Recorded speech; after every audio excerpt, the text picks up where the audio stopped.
That was perfect segue. Eric's talk talks about two different kinds of confidential computing, TEE and MPC. And what I want to talk about is how we can use them all together and how these all are part of a movement. So DeCC and the birth of an army. I'm going to talk today about how this army was born. And it's an interesting story. So let's start with Napoleon. The Emperor of France, not Napoleon Dynamite, if you're thinking that. He was notorious for writing extensive letters in the middle of a battle. So there's cavalry all around him, there's cannon fire, and he's writing these, he goes into his tent and hides away, and is writing these long letters to the Senate on how they should be governing in his absence. And he once wrote, "Get your principles straight. The rest is a matter of detail." So I don't want to talk today about Napoleon's views on blockchain, but I do think that at 165 centimeters, he might have been impressed with Ethereum's block height. You're supposed to laugh, guys. Come on. Need some participation here. Ethereum's block height is higher than 165 centimeters. Thank you. All right, so I want to tell you a story. I'm Lisa Loud. And some people call me an OG in the space. It depends what you call an OG.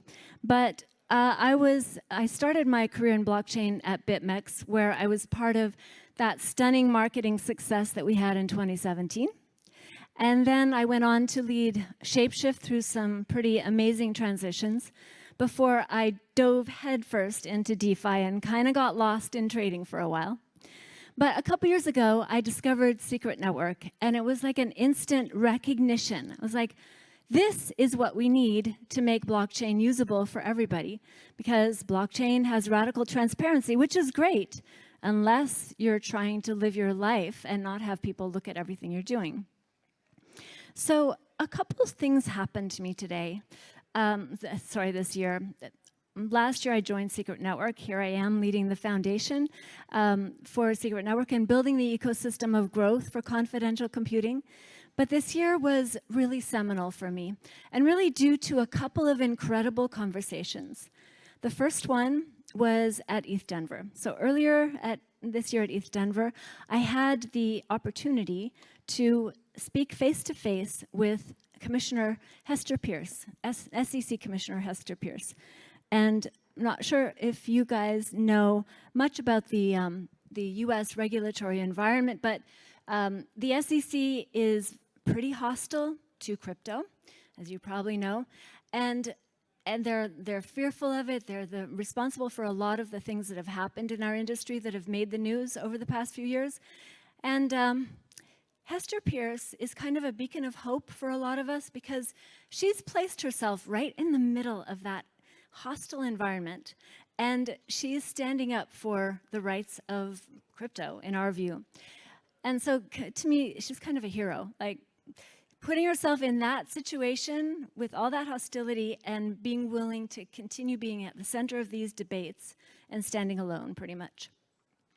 But one thing she told me, which really surprised me, was she said she is worried that we, as a crypto industry, are too eager to comply with invasive mechanisms that will corrupt our basic privacy rights.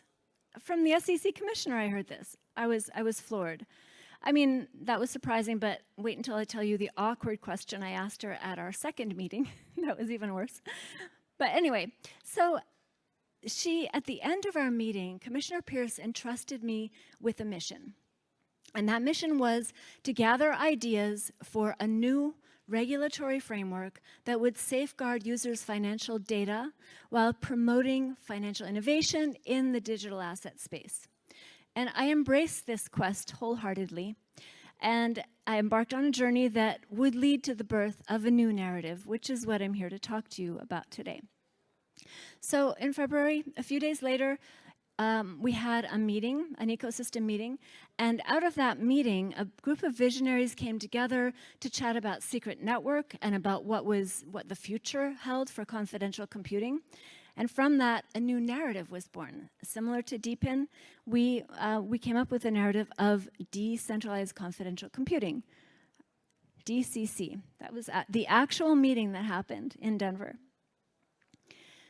So she said, sorry, at that meeting we came up with this thing, and at that point it was just a concept. It was just like an idea. But here we are just a few months later, and we have over 20 companies who are part of the DeCC Alliance. Fhenix is part of that, and Fairblock is part of that. Several companies who are here today are part of this narrative. We got featured last week in Forbes as the latest new narrative in crypto. And then just today, it's not in my presentation because it just happened today, there was I think it's in here somewhere. Okay, it might not be in here. But there was an article on Blockster about DeCC and what's happening in this. Oh, there's the Forbes article. So, all right. So you might be asking, like, how these two conversations come together. Where is she going with this? But I'm getting to that. So then in May, I had an incredible second meeting with Commissioner Pierce, and that one was to give her an update on everything that I had been doing. I pulled together a group of people to chat about, to put together a regulatory framework. And we kind of came up with this name by accident, and we're now calling ourselves Hester's Army. So Hester's Army is drafting these new regulations. She doesn't know about it yet, though, so don't tell her, please. But then I asked her the awkward question. The awkward question was, she was talking about how horrible it was to work in the SEC, how hostile everyone was, and how difficult it was, and how pessimistic she was about change. So I asked her, I was like, you can ignore this question if you like, but do you ever feel like giving up on being a champion for cryptocurrency? She put me in my place. She said, I am not a champion for cryptocurrency. I am a champion for people's right to choose and choose for themselves. And she said, I can't imagine a time when I wouldn't be passionate about that. So I think Hester Pierce is here to stay. And to me, that is the guiding core principle of DeCC.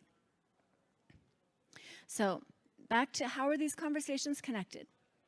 First, we have to understand how US crypto regulations affect everyone in the blockchain industry. Whether you're in the US or not, the US has long arms, and their regulation tends to set the tone for a lot of what we do, whether it's being compliant with the US or having a plan for how to deal with when we're not compliant with the US. So on-chain transparency is the other part of it. US regulators might love the ability to invade our privacy at any time, at their need, at their will, but even they don't think it's a good idea to share that privilege with everyone in the world. And blockchain right now kind of does that. So here we are at the crux of two movements. We have renovating outdated regulations to allow decentralized innovation. And on the other side, we have innovating on blockchain to protect sensitive data and intellectual property. Some people have told me I need to pick a side. I've tried to pick a side, but the reality is the hard work comes from bringing those two sides together, and that's where I'm going to stick. So we do need a path to build compliance, and we need a path to build privacy. And these are the two existential questions that threaten our existence as an industry today. There's no point in continuing to build in blockchain without recognizing that this is a threat to the very fabric of our industry. So we need a path to build compliance and a path to build privacy, and the two paths have to work together. Whether you're American or European or a global citizen, whether you live under government protections and rule, or whether you're off the grid, we're all witnesses to the colliding of traditional power structures that is happening today. And the traditional power structures with technical innovation, they just don't go together. So it's a global clash, and for that reason, I believe it's bigger than any clash that we've had in our history as humans. So at Secret Network, we're building tools to support public chains in building dApps that use encrypted data and computation. And we do that using secure enclaves. Eric had a great example of how secure enclaves can be used along with MPC. We don't think TEEs are the solution, end-all, be-all solution, but it is something that is available today. You know, FHE is much sexier, it's much more futuristic, it's much more exciting, but it's less available to us today. It's more computationally expensive and less efficient today. So today, what we can do is we can use ZK, we can use MPC, and we can use TEE, and we can combine these technologies in order to gain the most security in an application that works today. At Secret, we're building as an encryption layer 2 solution for Ethereum and other broader EVM ecosystem. Secret is really committed to making things easy and usable by real people. And developers. Real people and developers. I wrote that, but now I'm thinking about it as that's not very complimentary. Developers are people too. I'm one of them. So we built Secret Path, and we have, if you want to get started building, you can scan this QR code, and you can get started with our documentation. We're trying to make it as easy as possible for people to add encryption to their current applications. I'm going to skip this one. All right, so what's ahead? What does the future hold for encrypted apps? Ripple's CTO, David Schwartz, says that what blockchains need most today, including Ripple, XRPL, is the ability to use trusted execution environments. And we know that. Secret has known that for years. Our founders started building 5 years ago, and today we're the most mature technology that uses TEEs. So DeCC and Hester's Army are two sides of the same movement. We're here today to usher in the next age of the global economy.